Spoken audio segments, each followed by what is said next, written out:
Gouvernance IT appliquée, voilà, c'est quelques focus sur 2 ou 3 choses. La gouvernance IT, qu'est-ce que c'est déjà? C'est pas fastidieux, c'est même quelque chose de nécessaire aujourd'hui. Je pense qu'aujourd'hui, tout le monde est peu ou prou touché par ce qu'on appelle le monde digital. Qu'est-ce que c'est que la gouvernance IT? Elle n'existe pas en fait. Il n'y a pas de gouvernance IT, c'est la gouvernance, point. Voilà, c'est effectivement la gouvernance de l'entreprise qui est le maître mot. Qu'est-ce que c'est que la gouvernance? Je dirais c'est l'ensemble des processus qui tendent à harmoniser le monde de l'entreprise, ses projets, son vécu. Alors harmoniser, ça veut dire quoi? Ça veut dire que toutes les décisions sont prises en tenant compte des interlocuteurs, en tenant compte de ce qu'on appelle les parties prenantes. Voilà, stakeholders. Bien gouverner une entreprise, ça veut dire quoi?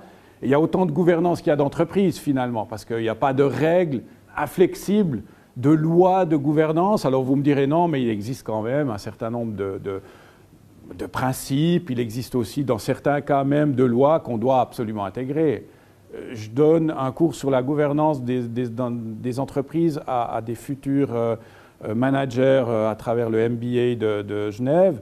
Et il y a autant de gouvernance qu'il y a de secteurs d'entreprises, d'entreprises diverses. Néanmoins, on est tous, en tant que société anonyme, par exemple, il y en a quelques-unes autour des 2 tables là, on a tous la loi qui s'applique. On va quand même parler de gouvernance informatique ou de ce que la gouvernance a comme influence sur les systèmes ou le système d'information. L'organisation de l'informatique dans les années 80-90, c'était quoi? C'était le service informatique, au centre. Mais toute la dynamique a changé. L'utilisateur, lui, il doit sélectionner, ou en tout cas, il doit choisir, il doit participer au choix de la décision. L'utilisateur, le service informatique, lui, va proposer un certain nombre de choix. On choisit un CRM, on prend Zoho, on prend Dynamics, on prend, il m'en faut 3, si je veux être politiquement correct, Salesforce, voilà, merci. Et on le met derrière les 3 écrans, on fait un POC, on a une démarche de sélection, tout ce qu'il faut, voilà. Et c'est l'utilisateur qui donne des points. Alors, il ne sera peut-être pas tout seul, les services métiers à travers, les utilisateurs sont un peu les services métiers, le représentant de l'utilisateur, il y a le cadre, il y a un certain nombre de gens comme ça qui devront donner leur avis. Le service informatique, lui aussi, va donner son avis.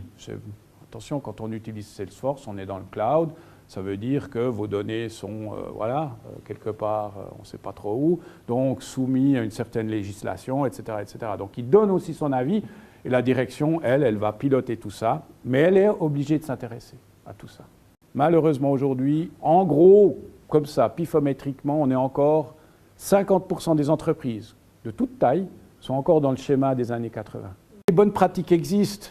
COBIT, la version 5, c'est un certain nombre de procédures, de processus avec des matrices de responsabilité, les fameuses RACI, qui vous disent, voilà, idéalement, vous devriez avoir une gestion de la sécurité, une gestion des sauvegardes, puis s'il y a une gestion des sauvegardes, voilà ce que ça devrait être. Puis voilà comment vous pouvez contrôler qu'il y ait bien une sauvegarde et puis qu'elle fonctionne quand on la restaure, etc. etc. Donc, il s'agit d'aligner, ça c'est le grand mot de la gouvernance ou de la gouvernance IT au sens strict du terme, c'est de dire, on aligne l'informatique ou le service informatique ou les processus informatiques à la stratégie de l'organisation. Il s'agit de dire au DG, à la direction générale, c'est souvent un ensemble d'ailleurs de personnes, dites votre informatique, c'est votre responsabilité, ce n'est pas la responsabilité de l'informaticien. Ce n'est pas que celle des utilisateurs, mais c'est votre responsabilité. Au même titre que probablement d'autres fonctions importantes, vitales de l'entreprise, vous devez reprendre le contrôle à votre niveau et piloter l'informatique. Vous lui dire où vous voulez aller. Est-ce qu'il existe un plan stratégique informatique à 3, 4, 5 ans en fonction de votre métier? Est-ce que vous avez décliné ce plan stratégique de l'entreprise en vision informatique? Je peux vous raconter une autre anecdote. Dans un très gros groupe international, je suis tombé sur plusieurs applications Access qui faisaient que le système d'information principal, qui était de loin pas sur Access, puis qui coûtait probablement des millions, voire peut-être plus, ne tournait pas si on n'alimentait pas ces bases Access, parce que c'était ça qui permettait de suivre les dossiers, de savoir qu'il fallait faire ça, puis envoyer tel document là, puis faire tel acte pour être compliant avec je ne sais pas quel truc.